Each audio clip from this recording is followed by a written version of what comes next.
કે ગઈકાલે પ્રદેશ પ્રમુખ ગુજરાત પ્રદેશ પ્રમુખ શ્રીને અને જામનગર કોંગ્રેસ પ્રમુખ શ્રીને કોંગ્રેસ પક્ષના મારા તમામ હોદ્દાઓ ઉપરથી તેમજ મારા સભ્યપદ ઉપરથી મેં રાજીનામું આપેલું છે.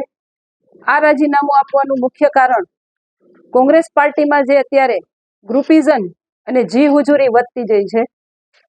જો તમે કોઈ પણ અત્યારે જે જામનગર આખાને ખ્યાલ જ છે કે એક બે વ્યક્તિઓ સિવાય જામનગરમાં કોંગ્રેસમાં કોઈનું કાંઈ સાંભળવામાં નથી આવતું. જી હુજુરી એટલે કે જી હુજુર એમને કર્યા રાખો તો જ તમે પાર્ટીમાં રહી શકો એવી પરિસ્થિતિ ઊભી થઈ છે. અત્યારે હું પક્ષ માટે હંમેશા સક્ષમ તરીકે મેં હંમેશા મારી તમામ કાર્યો મારી ફરજો અને વફાદારીપૂર્વક મેં અત્યાર સુધી કામ કરેલું છે. પરંતુ આટલી વફાદારી હોવા છતાં પણ ક્યાંક ને ક્યાંક જે અન્યાય થયા છે અને આવનારા દિવસોમાં પણ મારે જી હુજુરી નથી કરવી.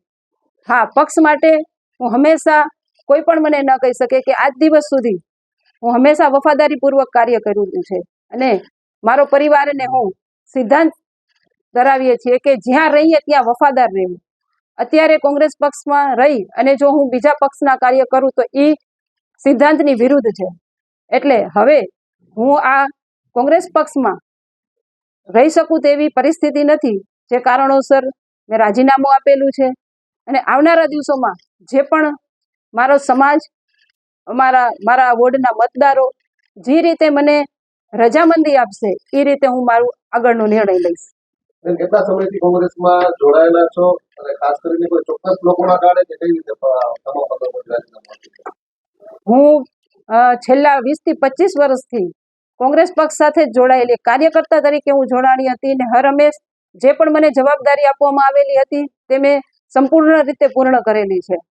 અને કોઈ વ્યક્તિગત નહીં પણ વ્યક્તિગત પક્ષ હવે થઈ ગયેલું છે કે પક્ષ આ રહ્યું જ નથી. જામનગર કોંગ્રેસ હું આક્ષેપ નથી કરતી ગુજરાત પ્રદેશને, પરંતુ ગુજરાત પ્રદેશના નેતાઓએ વ્યક્તિગત લોકોની રાય ઉપર અત્યારે જે જામનગર કોંગ્રેસ ચાલી રહ્યું છે તેના કારણે મારે રાજીનામું આપવું પડ્યું છે. અત્યારે હું 2 ટર્મથી ચૂંટાયેલી કોર્પોરેટર અત્યારે ચાલુ છું. બેન, ખાસ કરીને હવે આગામી સમયમાં કોઈ અન્ય પક્ષમાં તમે જોડાશો કે શું તમારા સમર્થકો પણ શું કરતા? એ જ મેં તમને અગાઉ કીધું એમ કે મારા સમર્થકો, મારા વોટરો, મારો સમાજ, મારો પરિવાર જે રીતે આગળ નિર્ણય લેશે એ રીતે જ હું આગળ ચાલીશ.